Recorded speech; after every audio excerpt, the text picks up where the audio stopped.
ಇಡೀ ದೇಹ ನೋಯ್ತಿದೆ, ಯಾವ ಭಾಗದಲ್ಲಿ ಇಲ್ಲ ಅಂತಲೇ ಇಲ್ಲ, ನೋವೇ ನೋವು ಅಂತ. ಇದಕ್ಕೆ ನಾನು ಈ ವಿಡಿಯೋದಲ್ಲಿ ಪರಿಹಾರವನ್ನು ಹೇಳೋದಕ್ಕೆ ಇಷ್ಟಪಡ್ತೀನಿ. ನಮಸ್ಕಾರ ಪ್ರಿಯ ವೀಕ್ಷಕರೇ.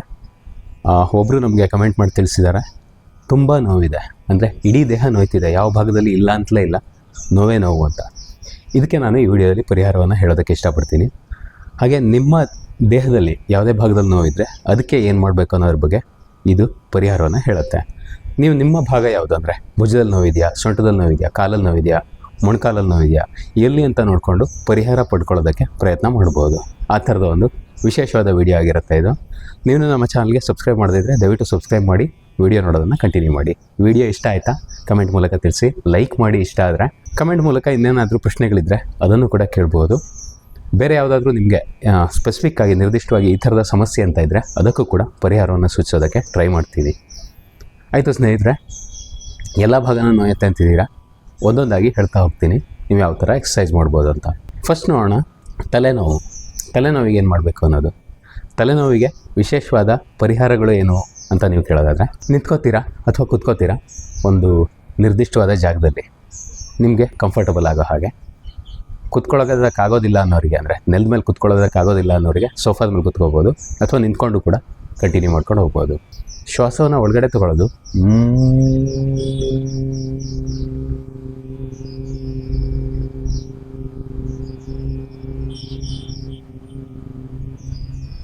ಅಂತ ಕಣ್ಣು ಮುಚ್ಕೊಂಡು ಹೇಳೋದು.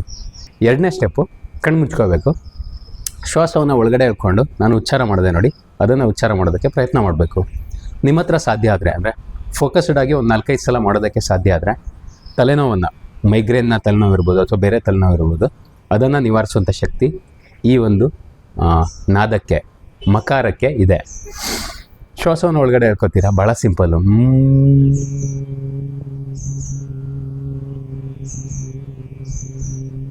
ಅಂತ ಹೇಳ್ತೀರಾ. ವಾಕಿಂಗ್ ಮಾಡ್ತಾನೂ ಮಾಡ್ಬೋದು. ಫ್ರೆಶ್ ಏರನ್ನು ಉಸಿರಾಡ್ತಾ ಮಾಡಿದರೆ ಭಾಳ ಚೆನ್ನಾಗಿರುತ್ತೆ. ಟೆರೇಸ್ ಮೇಲೆ, ಬಾಲ್ಕನಿ ಎಲ್ಲ. ತಲೆನೋವಿಂದ ಒಂಚೂರು ರಿಲೀಫನ್ನು ಪಡ್ಕೊಳ್ಳೋದಕ್ಕೆ ಟ್ರೈ ಮಾಡ್ಬೋದು. ನೆಕ್ಸ್ಟ್ ಎಕ್ಸಸೈಸು, ತಲೆ ಆದಮೇಲೆ ಕತ್ತಿನ ಭಾಗಕ್ಕೆ ಬರ್ತೀವಿ. ಎಡಕ್ಕೂ ಬಲಕ್ಕೂ ನೋಡುವಂಥದ್ದು.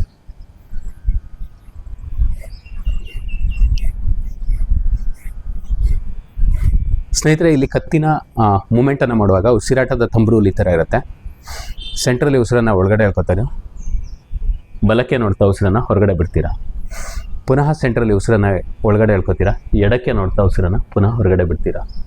ಆಮೇಲೆ ಅಪ್ ಆ್ಯಂಡ್ ಡೌನು, ಶ್ವಾಸವನ್ನು ಒಳಗಡೆ ಹೇಳ್ಕೊಳ್ತಾ ಮೇಲಕ್ಕೆ ನೋಡ್ತೀರಾ, ಶ್ವಾಸವನ್ನು ಹೊರಗಡೆ ಬಿಡ್ತಾ ಕೆಳಗಡೆ ನೋಡ್ತೀರಾ.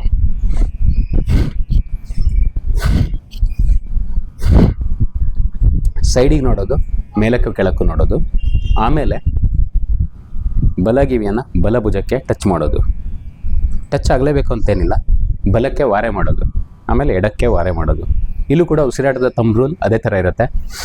ಉಸಿರನ್ನು ಒಳಗಡೆ ಹೇಳ್ಕೊಂಡು ಬಲಕ್ಕೆ ವಾರೆ ಮಾಡ್ತಾ ಉಸಿರನ್ನು ಹೊರಗಡೆ ಬಿಡ್ತೀರಾ. ಉಸಿರನ್ನು ಒಳಗಡೆ ಹೇಳ್ಕೊಂಡು ಎಡಕ್ಕೆ ವಾರೆ ಮಾಡ್ತಾ ಉಸಿರನ್ನು ಹೊರಗಡೆ ಬಿಡ್ತೀರಾ. ಅಂದರೆ ಸೈಡಿಗೆ ಉಸಿರು ಹೊರಕ್ಕೆ, ಸೆಂಟ್ರಲ್ಲಿರುವಾಗ ಉಸಿರು ಒಳಗಡೆ. ಇದೇ ಥರ ಕಂಟಿನ್ಯೂ ಆಗುತ್ತೆ ಎಕ್ಸಸೈಸಸ್ಸು. ನೆಕ್ಸ್ಟ್ ಎಕ್ಸಸೈಸು, ಕತ್ತಿನ ರೊಟೇಷನ್ನು.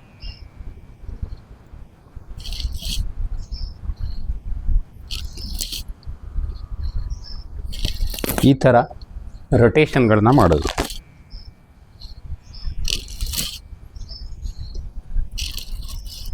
ಕತ್ತಿನ ನೋವನ್ನು ಕಡಿಮೆ ಮಾಡೋದಕ್ಕೆ ದಿವ್ಯ ಔಷಧ ಥರ ಈ ರೊಟೇಷನ್ ಕೆಲಸ ಮಾಡುತ್ತೆ. ಅದೇ ಥರ ರೊಟೇಟ್ ಮಾಡ್ತೀರಾ ಎಡದಿಂದ ಬಲಕ್ಕೆ.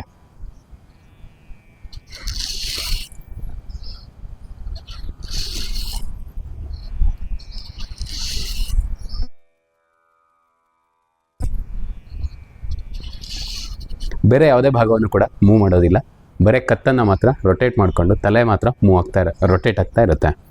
ಇಲ್ಲಿ ಕೂಡ ಉಸಿರಾಟದ ತಂಬ್ರೂಲು, ಹಿಂದಕ್ಕೆ ಹೋದಾಗ ಉಸಿರನ್ನು ಒಳಗಡೆ ಹೇಳ್ಕೊತೀರಾ, ಮುಂದಕ್ಕೆ ಬರುವಾಗ ಉಸಿರನ್ನು ಹೊರಗಡೆ ಬಿಡ್ತೀರಾ. ಇದನ್ನು ಕ್ಲಾಕ್ವೈಸ್ ಮತ್ತು ಆ್ಯಂಟಿ ಕ್ಲಾಕ್ವೈಸ್, ಇದು 2 ಡೈರೆಕ್ಷನ್ಗಳಲ್ಲಿ ಮಾಡ್ಬೋದು. ಮಾಡಿ ಆದಮೇಲೆ ನೆಕ್ಸ್ಟ್ ಎಕ್ಸಸೈಸ್ ಬರುತ್ತೆ ಭುಜಕ್ಕೆ. ಭುಜವನ್ನು ಕೂಡ ರೊಟೇಟ್ ಮಾಡಬೇಕಾಗತ್ತೆ ನೀವು. ಅಪ್ ಆ್ಯಂಡ್ ಡೌನು, ಮೇಲ್ಗಡೆ ಹೋಗುವಾಗ ಶ್ವಾಸ ಒಳಕ್ಕೆ, ಕೆಳಗಡೆ ಬರುವಾಗ ಶ್ವಾಸ ಹೊರಕ್ಕೆ.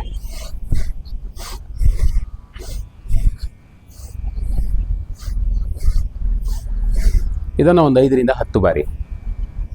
ಈಗ ಕೆಳಗಿಂದ ಮೇಲಕ್ಕೆ ವಿರುದ್ಧ ಡೈರೆಕ್ಷನಲ್ಲಿ ಮಾಡುವಂಥದ್ದು.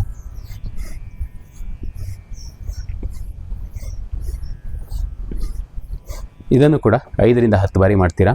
ಭುಜಕ್ಕೆ ಒಳ್ಳೆ ರೊಟೇಷನ್ ಸಿಗುತ್ತೆ. ಆಮೇಲೆ ಲೆಫ್ಟ್ ರೈಟ್ ಕೂಡ ಮಾಡಲೇಬೇಕಾಗತ್ತೆ. ಇಲ್ಲೂ ಕೂಡ ಸೆಂಟ್ರಲ್ಲಿ ಉಸಿರನ್ನು ಒಳಗಡೆ ಹೇಳ್ಕೊಂಡು ಸೈಡಿಗೆ ಉಸಿರನ್ನು ಹೊರಗಡೆ ಬಿಡುವಂಥದ್ದು.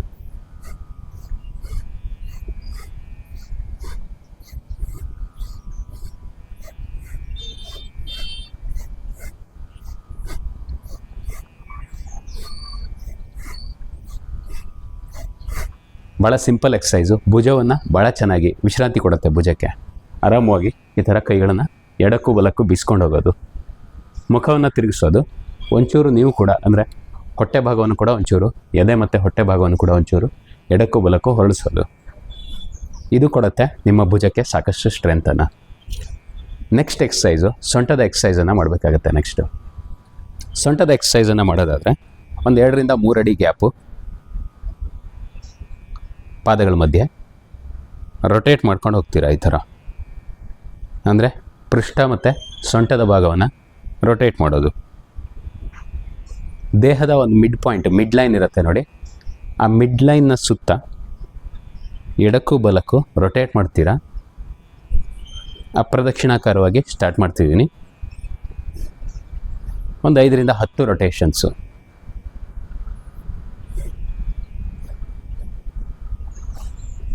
ಹಿಂದಕ್ಕೂ ಮುಂದಕ್ಕೂ ಎಡಕ್ಕೂ ಬಲಕ್ಕೂ. ಇಲ್ಲೂ ಕೂಡ ಉಸಿರಾಟದ ತಂಬೂರು ಒಂದೇ ಥರ ಇರುತ್ತೆ. ಹಿಂದಕ್ಕೆ ಹೋಗುವಾಗ ಉಸಿರನ್ನು ಒಳಗಡೆ ಹೇಳ್ಕೊತೀರಾ, ಮುಂದಕ್ಕೆ ಬರುವಾಗ ಉಸಿರನ್ನು ಹೊರಗಡೆ ಬಿಡ್ತೀರಾ. ಈ ಥರ ಆಯಿತು. ಪ್ರದಕ್ಷಿಣಾಕಾರವಾಗಿ ಕೂಡ ಇದನ್ನು ಕಂಟಿನ್ಯೂ ಮಾಡ್ಬೋದು.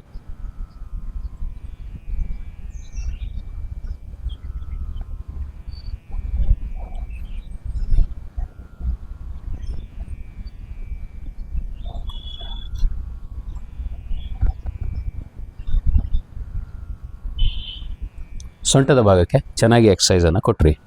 ಇನ್ನು ತೊಡೆಯನ್ನು ಎಕ್ಸಸೈಸ್ ಮಾಡಬೇಕು. ತೊಡೆಯನ್ನು ಎಕ್ಸಸೈಸ್ ಮಾಡೋದಾದರೆ ಈ ಥರ ಎತ್ತಿ ಮಂಡಿ ಮತ್ತು ತೊಡೆಗಳಿಗೆ ತುಂಬ ಚೆನ್ನಾಗಿ ಸ್ಟ್ರೆಚ್ಚನ್ನು ಒದಗಿಸೋ ಥರ ಮಾಡ್ಬೋದು. ಈ ಥರ ಎತ್ತಿ ಹಿಡ್ಕೊಳ್ಳೋದು. ಹೀಗೆ ವೃಕ್ಷಾಸನದ ಪೋಸಲ್ಲಿ ಕೂಡ ನಿಲ್ಬೋದು. ಈ ಥರದ ವೃಕ್ಷಾಸನವನ್ನು ಕೂಡ ಮಾಡ್ತಾರೆ. ಈ ಪೋಸಲ್ಲೂ ನಿಲ್ಬೋದು. Original pose. ಹೆಚ್ಚಿನ ವ್ಯಕ್ತಿಗಳು ವೃಕ್ಷಾಸನವನ್ನು ಈ ಥರ ಮಾಡ್ತಾರೆ. ವೃಕ್ಷಾಸನ ಅಂದರೆ ಟ್ರೀ ಪೋಸ್ ಆಗಿರುತ್ತೆ, ಮರದ ಒಂದು ಭಂಗಿ. ಈ ಭಂಗಿಯಲ್ಲಿ ನಿಂತ್ಕೋಬೋದು. ಹಾಗೆಯೇ ಈ ಪೆಲ್ವಿಕ್ ಮಸಲ್ಸ್ ಇರುತ್ತೆ ನೋಡಿ, ಪೆಲ್ವಿಕ್ ಮಸಲ್ಸು, ಅದಕ್ಕೂ ಕೂಡ ತುಂಬ ಒಳ್ಳೆಯ ವ್ಯಾಯಾಮ ಇದು. ಮಂಡಿಗೆ ಇನ್ನು ಹೇಗೆ ಎಕ್ಸಸೈಸ್ ಮಾಡ್ಬೋದು ಅಂತ ನೀವು ಕೇಳೋದಾದರೆ, ಮಂಡಿ ನೋವು ತುಂಬ ಜನರಿಗೆ ಕಾಟ ಕೊಡ್ತಿರುತ್ತೆ. ಒಂದು ಸ್ವಲ್ಪ ಗ್ಯಾಪು, ಜಾಸ್ತಿ ಗ್ಯಾಪ್ ಏನು ಬೇಡ, 1 ಅಡಿ ಗ್ಯಾಪು ಅಂತ ಅಂದ್ಕೊಳ್ಳಿ. ಉಸಿರನ್ನು ಒಳಗಡೆ ಹೇಳ್ಕೊತೀರಾ, ಉಸಿರನ್ನು ಹೊರಗಡೆ ಬಿಡ್ತಾ ಒಂಚೂರು ಈ ಥರ ಕುತ್ಕೊಳ್ಳೋ ಪ್ರಯತ್ನವನ್ನು ಮಾಡೋದು. ಇದನ್ನು ಕರಿತೀವಿ ಉತ್ಕಟಾಸನ ಅಂತ. ಈ ಉತ್ಕಟಾಸನದ ಭಂಗಿಯನ್ನು ಫಾಲೋ ಮಾಡೋದಕ್ಕೆ ಟ್ರೈ ಮಾಡೋದು. ಕೈಯನ್ನು ತಗೊಂಡೋಗಿ ಮಂಡಿ ಮೇಲೆ ಇಟ್ಕೊಂಡು ಬ್ಯಾಲೆನ್ಸ್ ಮಾಡ್ಕೋಬೋದು.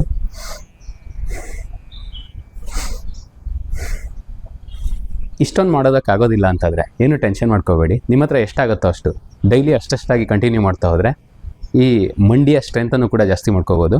ಉತ್ಕಟಾಸನವನ್ನು ಕೂಡ ಚೆನ್ನಾಗಿ ಮಾಡೋದಕ್ಕೆ ಸಾಧ್ಯ ಆಗುತ್ತೆ. ಇಷ್ಟೇ ಮಾಡಿ. ಪ್ರಾಪರ್ ಉಸಿರಾಟದ ಜೊತೆ ಮಾಡಿದಾಗ ಅದು ನಿಮಗೆ ಇನ್ನಷ್ಟು ಮತ್ತಷ್ಟು ಸ್ಟ್ರೆಂತ್ ಕೊಡ್ತಾ ಹೋಗುತ್ತೆ. ಪ್ರಾಪರ್ ಉಸಿರಾಟ ಹೇಗೆ ಅಂತ ಕೇಳೋದಾದರೆ, ಉಸಿರು ಒಳಕ್ಕೆ, ಉಸಿರು ಹೊರಕ್ಕೆ.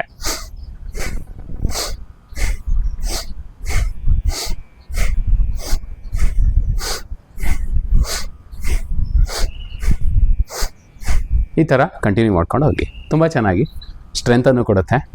ಮಂಡಿಗಳನ್ನ ಚುರುಕಾಗಿಡುತ್ತೆ. ಮಂಡಿ ನೋವನ್ನು ಕೂಡ ಕಡಿಮೆ ಮಾಡುತ್ತೆ. ಇನ್ನು ಪಾದಗಳ ವ್ಯಾಯಾಮ ಹೇಗೆ ಮಾಡ್ಬೋದು ಅಂತ ನೀವು ಕೇಳ್ಬೋದು. ಉತ್ಕಟಾಸನದ ಪೋಸನ್ನು ಸೈಡಲ್ಲಿ ಒಂಚೂರು ನೋಡ್ಕೊಳ್ಳಿ ಯಾವ ಥರ ಮಾಡ್ತೀನಿ ಅಂತ. ಆ್ಯಕ್ಚುಲಿ ಉತ್ಕಟಾಸನದ ಆ್ಯಕ್ಚುಯಲ್ ಪೋಸ್ ಈ ಥರ ಇರುತ್ತೆ. ಕೈಗಳನ್ನ ಮೇಲಕ್ಕೆ ಎತ್ಕೋತೀರಾ, ಉಸಿರನ್ನು ಒಳಗಡೆ ಹೇಳ್ಕೊಳ್ತಾ ಕೈಗಳನ್ನು ಮೇಲಕ್ಕೆ ಎತ್ಕೋತೀರಾ. ಕೈಗಳನ್ನು ಕೆಳಗಡೆ, ದೇಹವನ್ನು, ಇಡೀ ದೇಹವನ್ನು ಕೆಳಗಡೆ ತರ್ತೀರಾ. ಮಂಡಿಯನ್ನು ಫೋಲ್ಡ್ ಮಾಡೋ ಮೂಲಕ ಸಾಧ್ಯ ಆದಷ್ಟು ಮಂಡಿ ಮತ್ತು ಕಾಲಿನ ಜಾಯಿಂಟು 90 ಡಿಗ್ರಿ ಇರೋ ಹಾಗೆ ನೋಡ್ಕೊಳ್ಳೋದು. ಇದು ಉತ್ಕಟಾಸನದ ಪೋಸ್ ಆಗಿರುತ್ತೆ. ಮತ್ತೆ ಉಸಿರನ್ನು ಒಳಗಡೆ ಎಳ್ಕೊಳ್ತಾ ಮೇಲ್ಗಡೆ ಬರೋದು. ಉಸಿರು ಒಳಕ್ಕೆ, ಕೈಗಳು ಮೇಲಕ್ಕೆ, ಉಸಿರು ಹೊರಕ್ಕೆ, ಮಂಡಿ ಫೋಲ್ಡ್ ಆಗುತ್ತೆ. ಉಸಿರು ಒಳಕ್ಕೆ ಮತ್ತೆ ಮೇಲ್ಗಡೆ ಎತ್ಕೊಂಡು ಕೈಗಳನ್ನ ಕೆಳಗಡೆ ಬಿಡ್ತೀರಾ. ಇದು ಉತ್ಕಟಾಸನದ ಆ್ಯಕ್ಚುಯಲ್ ಪೋಸು. ಬಟ್ ನೀವೇನು ಮಾಡ್ಬೋದು ಅಂದರೆ ಜಸ್ಟ್ ಇಷ್ಟೇ ಮಾಡೋದು. ಆಯಿತು, ಮಂಡಿವರೆಗೆ ಬಂದ್ವಿ. ಇನ್ನು ಪಾದದ ಗಂಟುಗಳಿಗೆ ಎಕ್ಸಸೈಸ್ ಆಗಬೇಕು ಅಂತಾದರೆ ಏನು ಮಾಡಬೇಕು ಅಂತ ನೀವು ಕೇಳ್ಬೋದು. ಪಾದದ ಗಂಟುಗಳಿಗೆ ಎಕ್ಸಸೈಸ್ ಆಗಬೇಕು ಅಂದರೆ ಹಿಮ್ಮುಖವಾಗಿ ಇದನ್ನು ಹಿಡ್ಕೊಳ್ಳೋದು. ಅಂದರೆ ಮಂಡಿಯನ್ನು ಫೋಲ್ಡ್ ಮಾಡ್ತೀರಾ, ಹಿಮ್ಮುಖವಾಗಿ ಪಾದವನ್ನು ಹಿಡ್ಕೋತೀರಾ, ಒಂದು ಕಾಲಲ್ಲಿ ನಿಲ್ಲುವಂಥದ್ದು. ಭಾಳಷ್ಟು ಜನರ ಹತ್ರ ಈ ಎಕ್ಸಸೈಸನ್ನು ಮಾಡೋದಕ್ಕೆ ಸಾಧ್ಯ ಆಗದೇ ಇರ್ಬೋದು. ಆ ವ್ಯಕ್ತಿಗಳು ಏನು ಮಾಡಬೇಕು ಅಂತ ಕೇಳೋದಾದರೆ, ಪಾದವನ್ನು ಹಿಮ್ಮುಖವಾಗಿ ಮಂಡಿಯನ್ನು ಒಂಚೂರು ಮಡಚಿ ಬೆರಳುಗಳನ್ನು ಹಿಮ್ಮುಖವಾಗಿ ನೆಲಕ್ಕೆ ಪ್ರೆಸ್ ಮಾಡೋದು. ನೆಲಕ್ಕೆ ಅಥವಾ ಮ್ಯಾಟ್ಗೆ ಎಲ್ಲಿ ನಿಂತಿದ್ದೀರಾ ಅಲ್ಲಿ ಈ ಥರ ಪ್ರೆಸ್ ಮಾಡೋದು ಕೂಡ ಆ್ಯಂಕಲ್ ಜಾಯಿಂಟ್ ಅಥವಾ ಪಾದದ ಗಂಟಿಗೆ ತುಂಬ ಒಳ್ಳೆಯ ಎಕ್ಸಸೈಸನ್ನು ಒದಗಿಸುತ್ತೆ. ಒಂದೊಂದಾಗಿ ಒಂದು ಕಾಲು ಆದಮೇಲೆ ಒಂದು ಕಾಲು ಆಲ್ಟರ್ನೇಟಿವ್ಲಿ ಕೂಡ ಮಾಡ್ಬೋದು, ಅಥವಾ ಒಂದೇ ಸಲನೇ ಮಾಡ್ಬೋದು ಈ ಥರ. ಮತ್ತು ತಂಬ್ರೂಲ್, ಉಸಿರಾಟದ ತಂಬ್ರೂಲ್ ಅದೇ ಥರ ಇರುತ್ತೆ, ಮೇಲಕ್ಕೆ ಕೆಳಕ್ಕೆ ಹಿಮ್ಮುಖವಾಗಿ ಪ್ರೆಸ್ ಮಾಡುವಂಥದ್ದು.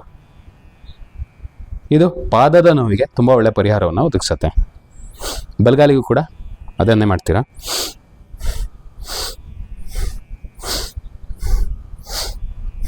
ಪ್ರಾಕ್ಟೀಸ್ ಇಲ್ಲದೆ ಇರೋ ವ್ಯಕ್ತಿಗಳು ತುಂಬ ನಿಧಾನವಾಗಿ ಮಾಡಿ, ಚುರುಕ್ತನ ಇರುವವರು ಚುರುಕಾಗಿ ಆರಾಮವಾಗಿ ಮಾಡ್ಕೊಂಡು ಹೋಗ್ಬೋದು.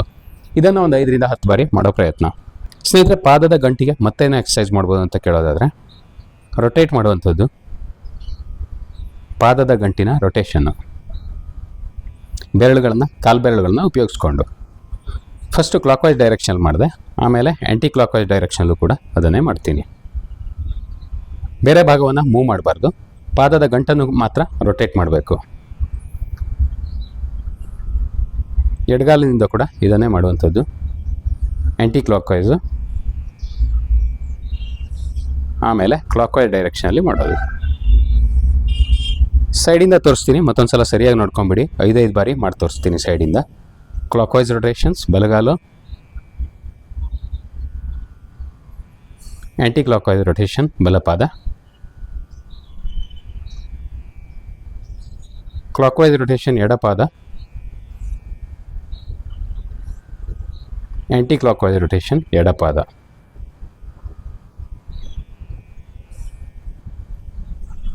ಸೊ ಈ ಥರ ಕ್ಲಾಕ್ ವೈಸ್ ಮತ್ತು ಆ್ಯಂಟಿ ಕ್ಲಾಕ್ ವೈಸ್ ಎರಡನ್ನೂ ಮಾಡೋ ಮೂಲಕ ಪಾದಗಳಿಗೂ ಕೂಡ ಒಳ್ಳೆಯ ವ್ಯಾಯಾಮವನ್ನು ಕೊಟ್ರಿ.